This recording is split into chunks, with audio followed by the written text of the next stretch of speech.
Recomendaciones del INADI de cara al Mundial de Qatar. Bueno, se habla tanto sobre esta cuestión. ¿Cómo está, Sabina? Bueno, hay algunas aclaraciones que hacer al respecto, ¿no? Hola, ¿cómo estás? Bueno, un gusto y gracias por comunicarte por este tema.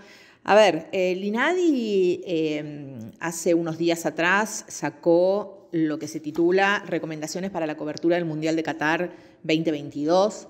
Son recomendaciones para comunicar sin discriminar y es para los comunicadores sociales y para periodistas, no para el público. Bueno, son recomendaciones que hacemos justamente para que a través de las palabras, a través de lo que uno dice, el comentario, el relato, no se discrimine a las personas. Son recomendaciones como el INADI está acostumbrado a hacer con otras temáticas y de ninguna manera es una imposición, ¿no es cierto? Lo toman aquellas personas que quieren ser menos discriminadores y discriminadoras frente a situaciones que se producen en las canchas, en este caso de fútbol, ¿no es cierto? Es decir, Bacalini, que los comunicadores que infrinjan algunas de estas normas no son pasibles de sanciones, por ejemplo.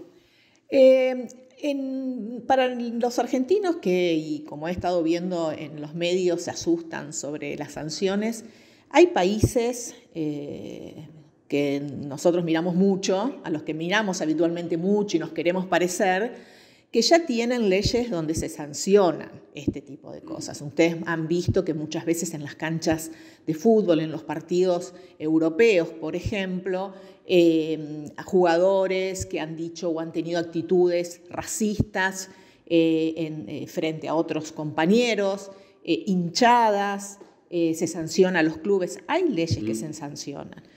Nosotros, si bien tenemos leyes, tenemos una ley, que es la ley antidiscriminatoria, generalmente no se sancionan a los comunicadores por tener o decir palabras o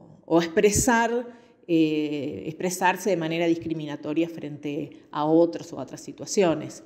Lo que hacemos es recomendamos, está bueno que empecemos a cambiar la forma en que nos dirigimos a ciertos grupos que han sido vulnerados toda la vida, ¿no es cierto? Bacalini, en el fútbol especialmente, ¿se nota mucho este mal de la discriminación? Digo, a diferencia, por ejemplo, del básquetbol o el atletismo u otro tipo de disciplina. A ver, el fútbol, por su concepción masculina, desde los inicios, un deporte pensado exclusivamente desde su fundación como un deporte masculino, ha tenido siempre en todo su desarrollo, no solamente en el deporte mismo, no en el juego, sino en todo lo que son sus prácticas y en todo lo que conlleva el espectáculo, mucha discriminación hacia las diversidades sexuales, por ejemplo. Ustedes vieron la semana pasada, todos los jugadores en Europa salieron a la cancha con un brazalete, sobre todo los capitanes de los equipos, con un brazalete con la bandera LGTBQ. Digo, si bien el deporte del fútbol es un deporte que nace masculino, digamos, con esa característica, bueno, hoy tenemos equipos de mujeres, entonces hay cambios que se dan. Para que se den esos cambios y que esos cambios se produzcan sin discriminación, sin xenofobia y sin racismo, hay que cambiar también la forma de ver, la forma de pensar. Por eso el INADI trabaja en una campaña hace mucho tiempo de deporte sin discriminación y sin violencia. Tiene un observatorio del deporte donde trabajamos con los clubes, no solamente de fútbol, sino de todos los deportes, para que sean más inclusivos, para que los clubes deportivos adopten otras estrategias frente a la discriminación que se da internamente. Por ejemplo, capacitamos a las dirigencias para que incorporen, por ejemplo, más mujeres y diversidades a sus comisiones directivas, para que trabajen la temática de género y diversidad, para que abran sus comisiones de género y diversidad, como los clubes, por ejemplo, Boca, Racing, Independiente, son clubes que han firmado convenio con el INADI y que hoy estamos capacitando en esas temáticas, ¿no? En el caso de Corrientes, ¿se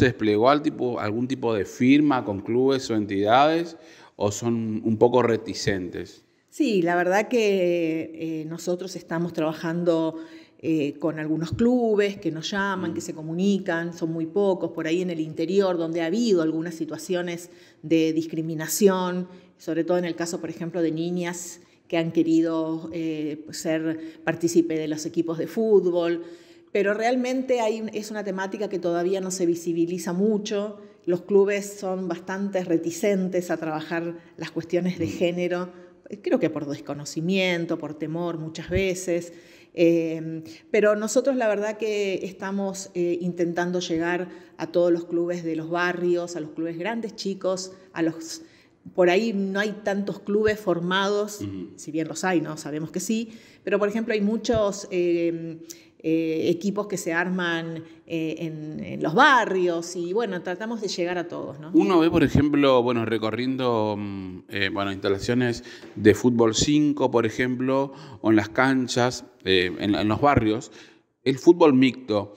El caso de la niña en la localidad de Mercedes, si más no me equivoco, ¿cómo quedó esa situación? Porque la niña fue incluida dentro de la planilla de una liga en donde participan generalmente varones, ¿no? Bueno, nosotros tomamos la denuncia, notificamos, hicimos todo lo que corresponde hacer cuando hay una denuncia. Hubo una respuesta del club, que por supuesto no fue convincente, obviamente, porque justamente lo que nosotros intentábamos decirle a los directivos es que hay etapas, ¿no es cierto?, del fútbol, del deporte, en donde lo que más importa en este caso, ya que son niños y niñas, es el juego por sí, no tanto el deporte competitivo. No era una liga de fútbol profesional y sí lo es, así todos siguen siendo niñes. Finalmente la mamá dimos por cerrada la denuncia porque el club entendió, la niña fue incorporada. Generalmente nosotros cuando el INADI actúa y hace una gestión y termina finalmente en una resolución de la situación, siempre favoreciendo, por supuesto, a la víctima, la denuncia se cierra, se resuelve como una gestión, digamos, de buenos oficios, una gestión rápida, y la niña hoy está jugando en el club que quería jugar con sus compañeritos, ¿no es cierto? Lo llevo a otro tema, Bacalini, la viralización de peleas en colegios secundarios, más precisamente el de dos chicas. La semana pasada se dio a conocer en un colegio céntrico, lo que es la parte de violencia escolar. ¿Cómo están actuando en este sentido? Bueno, eso sí realmente nos tiene muy ocupados durante todo el año, nos tuvo muy ocupados y seguramente va a ser así el año que viene. Desde el INADI estamos trabajando con una campaña que se llama Escuelas sin Discriminación, llegando y capacitando a los docentes sobre todo, para ver qué sucede en el ámbito educativo cuando este tipo de violencias que para nosotros están fundadas justamente en prácticas discriminatorias que se profundizan, no se resuelven y por supuesto continúan y llevan a lo que sucede cuando esto explota, ¿no es cierto? La violencia, los golpes, esto ya sucede cuando hay algo que viene de arrastre, ¿no? Eso es lo que habitualmente nos sucede a nosotros cuando nos llegan este tipo de denuncias. De hecho, nosotros tomamos contacto con el caso y este es un caso de dos adolescentes que van a una escuela,